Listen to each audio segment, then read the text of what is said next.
Let's dive a bit deeper into approaches for pseudonymization and anonymization. Before we begin, please note that with sufficient time and access to additional data, it is often possible to re-identify most data regardless of the approach used. Applying pseudonymization and anonymization techniques to datasets will reduce the risk of data exfiltration and reduce visibility to most dataset users, but will not eliminate the risk. On the left, you can see an example of pseudonymization where John Doe in the name column was changed to user 321. The key can also be used to join data later on. If you do have to delete it, it's easy to ensure that the data isn't compromised in other areas. The image on the right is an example of anonymization. This can be implemented using dynamic views based on the permissions you configure for a user group or a member. Specifically, you can hide or change the way you present certain information. Pseudonymization involves replacing PII or personally identifiable information with artificial identifiers or pseudonyms. Be aware that even pseudonymized data is still considered personal information. It offers data protection at the record level, replacing meaningful values with generated but equally unique values such as tokens, hashes, or encrypted data. Pseudonymization allows the reverse of the process and re-identification when necessary. Applying pseudonymization to personal data can reduce the risk to data subjects concerned and help controllers and processors to meet their data protection requirements. Data scientists can still work on complete records but cannot easily access the literal values represented by the random strings they are analyzing. Here we have two options: hashing and tokenization. Applying a hashing function to personally identifiable information will result in a random string of characters obscuring data values from end users.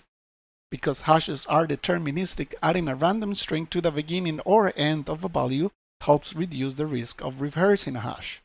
This is called salting. For example, if you're passing in a specific social security number, you can append it to a randomized string instead of just inputting the value to the hashing function. We can also use the Databricks Secrets API to store these salt values.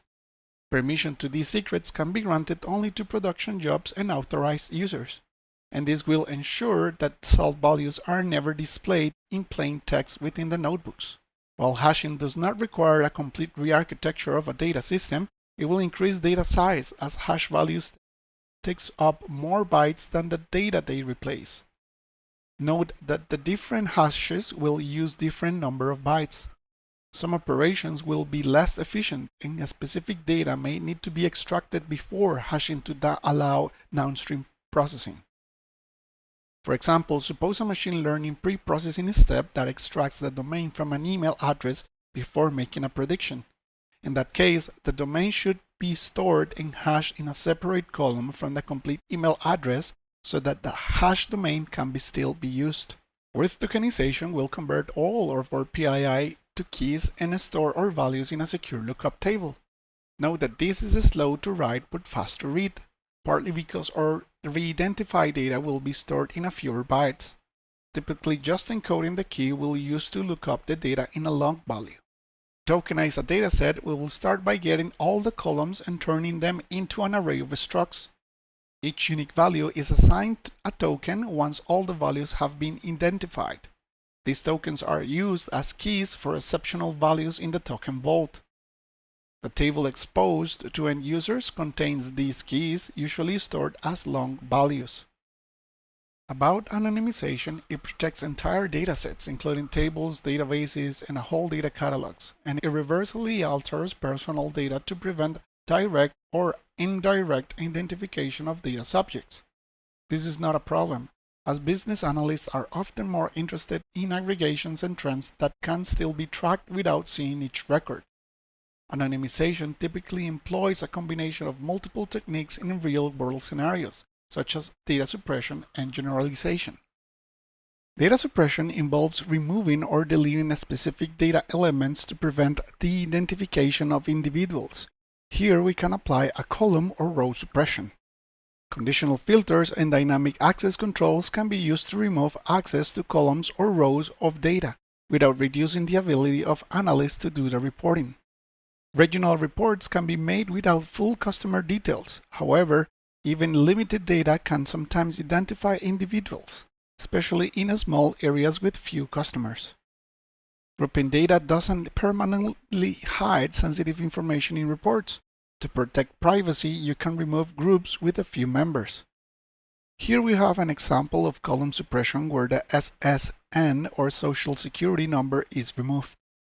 A generalization method involves reducing the precision or granularity of data to make it less specific and identifiable. Different types of data support other types of generalization, such as categorical generalization, binning, truncating IP addresses, and rounding.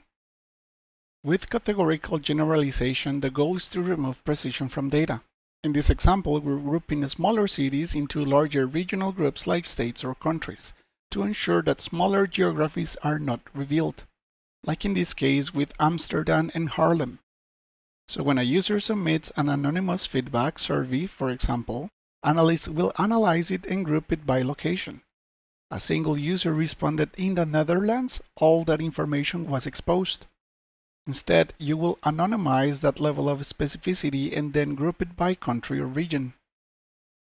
About binning, some examples of binning will be creating a 10-year age range to report on age-based trends or grouping salaries into bands based on published standards.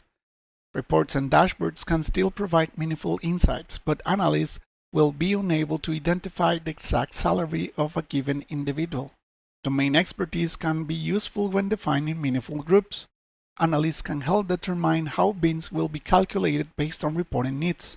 Based on the use cases of whoever is analyzing your data, you will want to create these groups that make sense. In some cases, you may not need that information. In others, you have to figure it out a different way because you are just getting rid of that information. So it is specific to the audience and use case. Another type of generalized anonymization method is truncating, which is a common use case for IP addresses.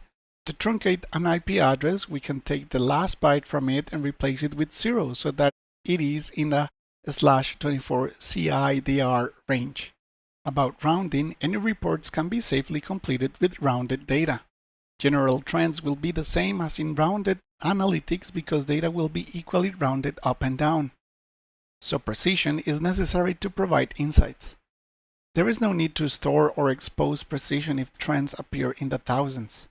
A simple example will be rounding everything to the nearest 5.